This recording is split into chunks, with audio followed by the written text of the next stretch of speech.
हर हर महादेव सभी को। सृष्टि की उत्पत्ति, स्थिति एवं संहार के अधिपति हैं शिव। त्रिदेवों में भगवान शिव संहार के देवता माने गए हैं।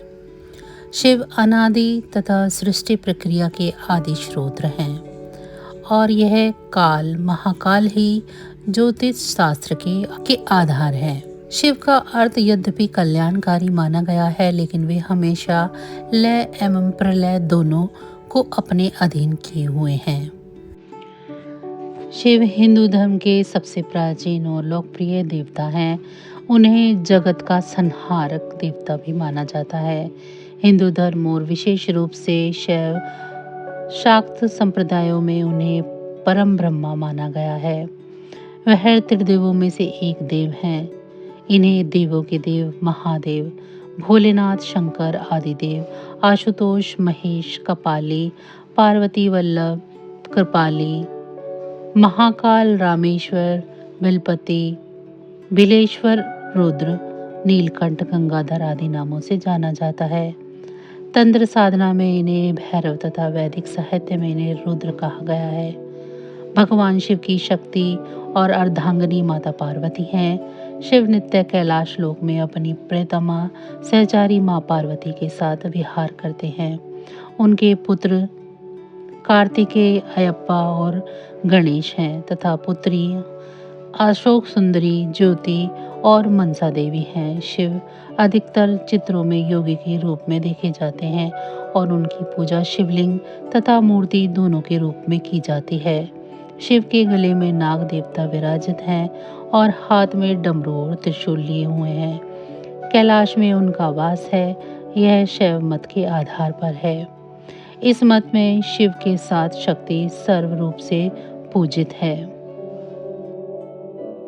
रामायण में भगवान राम के कथनानुसार शिव और राम में अंतर जानने वाला कभी भी भगवान शिव का या भगवान राम का प्रिय नहीं हो सकता। शुक्ल यजुर्वेद संहिता के अंतर्गत रुद्र अष्टाध्यायी के अनुसार सूर्य, इंद्र, विराट पुरुष, हरे वृक्ष, अन्न, जल, वायु एवं मनुष्य के कल्याण के सभी हेतु भगवान शिव के ही स्वरूप हैं। भगवान सूर्य के रूप में वे शिव भगवान मनुष्य के कर्मों को भली भांति निरीक्षण कर उन्हें वैसा ही फल देते हैं। आशय यह है कि संपूर्ण सृष्टि शिवमय है। मनुष्य अपने अपने कर्मानुसार फल पाते हैं, अर्थात स्वस्थ बुद्धि वालों को वृष्टि रूपी जल, अन्न, धन, आरोग्य, सुख आदि भगवान शिव प्रदान करते हैं और दुर्बल बुद्धि वालों के लिए व्याधि, दुख एवं मृत्यु आदि का विधान भी शिव जी करते हैं। जिस प्रकार इस ब्रह्मांड का कोई अंत नहीं है और ना ही कोई छोर और ना ही कोई शुरुआत, उसी प्रकार शिव अनादि है। संपूर्ण ब्रह्मांड शिव के अंदर समाया हुआ है।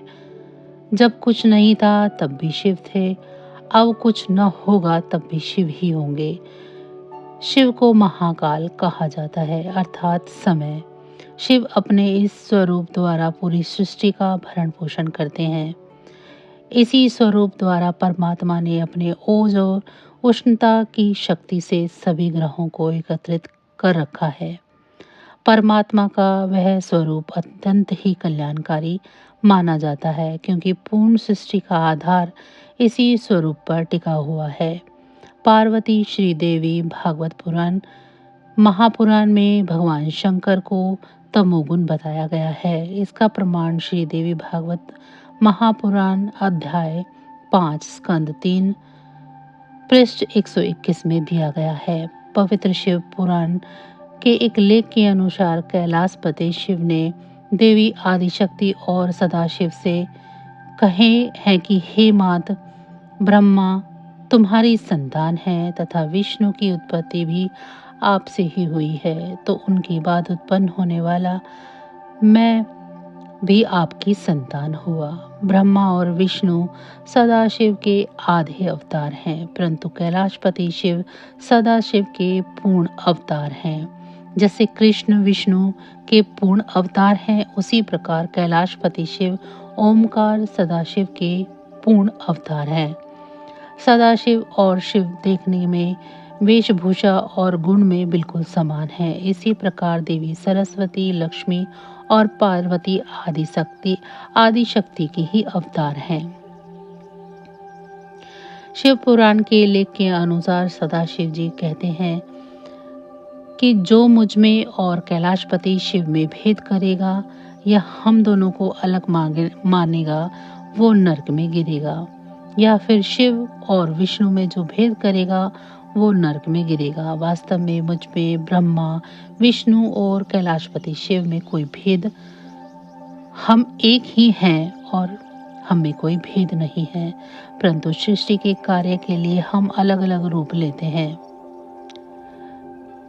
पृथ्वी पर बीते हुए इतिहास में सतयुग और कलयुग तक एक ही मानव शरीर ऐसा है जिसके ललाट पर ज्योति है। इसी स्वरूप द्वारा जीवन व्यतीत कर परमात्मा ने मानव को वेदों का ज्ञान प्रदान किया, जो मानव के लिए अत्यंत ही कल्याणकारी साबित हुआ है। वेदो शिवम, शिवो वेदम।